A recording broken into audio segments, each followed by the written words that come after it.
बिस्मिल्लाहिर्रहमानिर्रहीम। अस्सलाम वालेकुम। मैं हूं वसीम हमीद मेमन। दोस्तों, हमेशा की तरह इस साल भी बजट में आप टैक्स की भरमार, इस दफ़ा तो कुछ ज़्यादा ही टैक्स भरमार है। रियल इस्टेट पे ये मेरी आज की वीडियो है, और रियल इस्टेट के टैक्स के बारे में तो आपको पूरी इन्फॉर्मेशन मिल चुकी होगी। अच्छा, मैं थोड़ा सा सिंपल जो चेंजिंग आ रही है, जो 1 जुलाई से होगा, और जैसे ही बजट पार्लियामेंट से अप्रूवल होगा तो ये चेंज जो फाइनेंस बिल में आपको अच्छी अच्छी खबरें मिल चुकी है, वो एप्लीकेबल हो जाएगी 1 जुलाई से। एक तो आपके 5% excise duty, first time in history property पे 5% एक्साइज ड्यूटी लगाई। और आप लोगों को पता है कि एक्साइज की ड्यूटी हमेशा उस जगह लगाई जाती है जिसको डिस्करेज किया जाता है।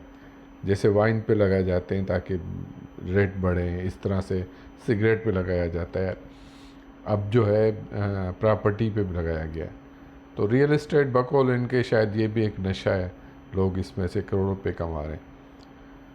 बहरहाल मैं डीप में नहीं जा रहा, सिंपल आना चाह रहा हूँ कि 1 जुलाई से जो प्रॉपर्टी पे जो टैक्स है ना, उनकी तीन कैटेगरीज की गई हैं। और 1 जुलाई से आपके जो प्रॉपर्टी ये जो FBR वैल्यूशन है ना, उसको वो मार्केट रेट के हिसाब से भी लाना चाह रहे हैं। सुनने में यही आ रहा है कि 90%, मगर 90% नहीं तो 50% तक हो ही जाएगा। इतना तो डिफरेंस आएगा, फिर उस हिसाब से आपको टैक्स रेट भी देने पड़ेंगे। अच्छा, उसूलन ये जो 3 कैटेगरियाँ पहले मैं आपको बता दूँ उन्होंने शामिल की है, इससे पहले ये नहीं थी। पहले सिस्टम में ये होता था कि एक फाइलर होता था और दूसरा नॉन फाइलर होता था। अब उन्होंने एक थर्ड जो है उन्होंने शो किया हुआ है, जिसको वो लेट फाइलर के नाम से कह रहे हैं।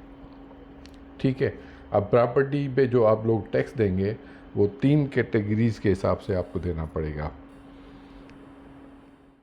और आपको जैसे पता है कि हर साल FBR एक डेट अनाउंस करती है कि जुलाई से लेकर 30 सितंबर तक अपनी रिटर्न फाइल करें। अगर कोई शख्स नहीं करेगा वो नॉन फाइलर हो जाएगा और पेनल्टी लगेगी। फिर वो 1 महीने की एक्सटेंशन भी कर लेते हैं। लास्ट टाइम 30 अक्टूबर तक चला गया था। जो शख्स भी जो एट ए टाइम पर अपनी रिटर्न फाइल करेगा, एक्चुअल टाइम पर, सितंबर हो या अक्टूबर हो, वो 18 में आएंगे। और पाकिस्तान में सिर्फ 30%, 25% जो है रिटर्न फाइल होती हैं, बाकी 70% नॉन फाइलर ही होते हैं जो पूरे साल चलते रहते हैं। अपने ज़रूरत के हिसाब से जब ज़रूरत होती है तो फाइल हो जाते हैं, वाला नॉन फाइलर ही रहते हैं। अब जो है ना, आप इस चीज़ को इग्नोर कीजिएगा, आप अपनी रिटर्न टाइम पर फाइल कीजिएगा।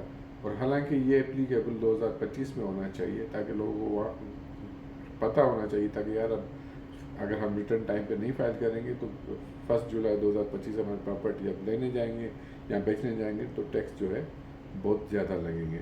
मगर ऐसा हुआ नहीं। बहरहाल अब आपको मैं 3 कैटेगरीज पे आना चाह रहा हूँ, ज़्यादा मैं तकरीर नहीं करना चाह रहा। एक शॉर्ट वीडियो जिस पे आपको आसानी के साथ समझ में आ जाए।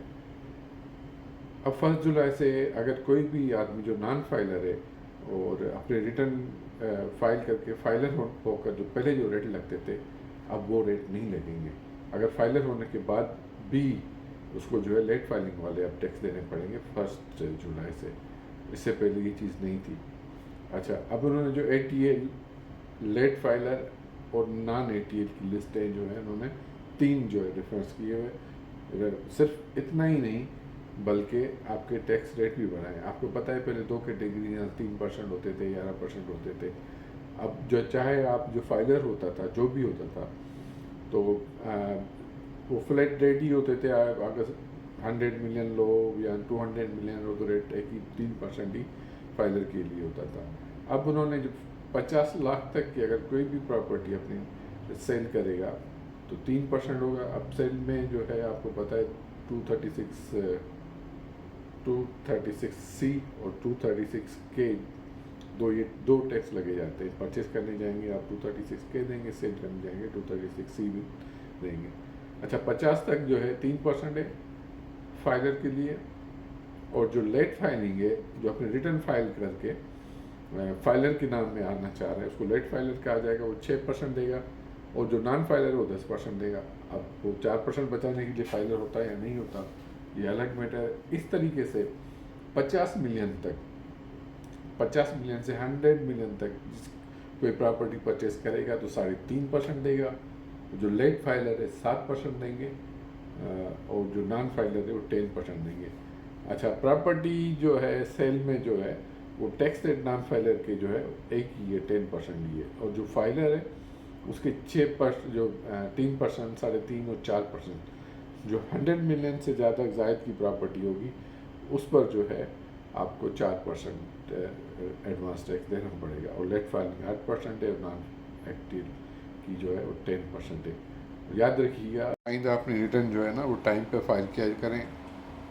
जो भी APR डेट दे काइंडली 30 सितंबर या 30 अक्टूबर, ताकि आप जो है ना एक्स्ट्रा टैक्स से बच सके। रिटर्न तो आपको वैसे भी फाइल करनी है, जो रिटर्न नहीं फाइल करता वो नहीं करता, नॉन एक्टिव अनरजिस्टर्ड है। मगर जो लोग FBR में रजिस्टर्ड है, काइंडली जो है आपको थोड़ा सा ख्याल रखिएगा, आज करो या कल करो, टाइम पे करके जान छुड़ाओ, ताकि आगे अगर कोई भी प्रॉपर्टी आपको सेल या परचेज करनी पड़ जाए उसमें परेशानी ना हो। अच्छा, आ जाते हैं परचेज की तरफ। अच्छा, परचेज में तो नॉन फाइलर के लिए तो बहुत ही टैक्स रेट ज़्यादा है। जो भी अपनी प्रॉपर्टी परचेज करने जाएगा तो 50 लाख तक जो है 3%, late filer 6%, non filer 12%। Late filer property purchase के लिए अगर आप फाइलर भी होगे तो 6% आपको लेट फाइलिंग में देने पड़ेंगे। ओके, और 50 से लेकर 100 मिलियन तक 3.5% है, लेट फाइलिंग 7% है, और नॉन फाइलर 16% है। इस तरीके से 100 मिलियन से ज़ायद प्रॉपर्टी पे 4%, 8% और 20% जो है एक्टिव टैक्स, नॉन एक्टिव पे 20% टैक्स देना पड़ेगा। तो ये आज की थी वीडियो। काइंडली आप अपनी रिटर्न जो है ना टाइम पे फाइल कर ले, ताकि इतने हैवी टैक्स रेट से आप बच सकें। ये एडवांस टैक्स से एडजस्ट तो तब करेंगे जब आपकी इतनी इनकम, और रिफ़ंड तो होता ही नहीं है। जब आप रिफ़ंड लेने जाएंगे तो लाजमी बात है, तो आपको तरीका पता ही है, आप पाकिस्तान में रहते हैं।